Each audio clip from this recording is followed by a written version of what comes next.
ఏ పనికైనా ఒక టైం అంటూ ఉంటుందేమో కానీ ఇంట్లో పనికి మాత్రం ఒక టైం అంటూ ఏమీ ఉండదు. మనం 24 అవర్స్ చేస్తున్న పని అనేది అలా అంటూనే ఉంటుంది.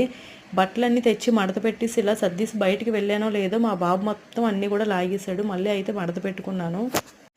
అందులోని చిన్నపిల్లలు ఉన్న ఇంట్లోనైతే ఇంకా ఎక్కువగా పని ఉంటుంది. మనం ఒక పక్క చేస్తూ ఉంటే వాళ్ళు ఇంకో పక్క లాగేస్తూ పీకిస్తూ ఉంటారు. ఇంకా అలా అని చెప్పేసి మాటకి కొడుతూ ఉండలేం కదా పిల్లల్ని.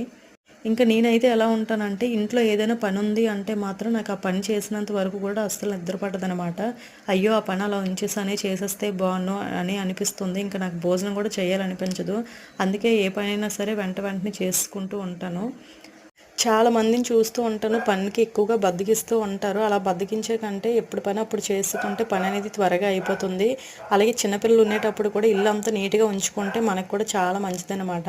ఇంకా మా ఇంట్లో పిల్లలు అయితే ఎక్కువగా కిందనే ఆడుతూ ఉంటారు కదా అని చెప్పేసి డైలీ కూడా మాపు పెడుతూ ఉంటాను. ఇంకా రేపు అయితే శనివారం కదా ఇంకా అలా అని చెప్పేసి ఇల్లు అంతా కూడా కడుక్కొని బయట కూడా ముగ్గు పెట్టేసుకున్నాను. వీడియో నచ్చితే లైక్ చేసి ఛానల్ కూడా సబ్స్క్రైబ్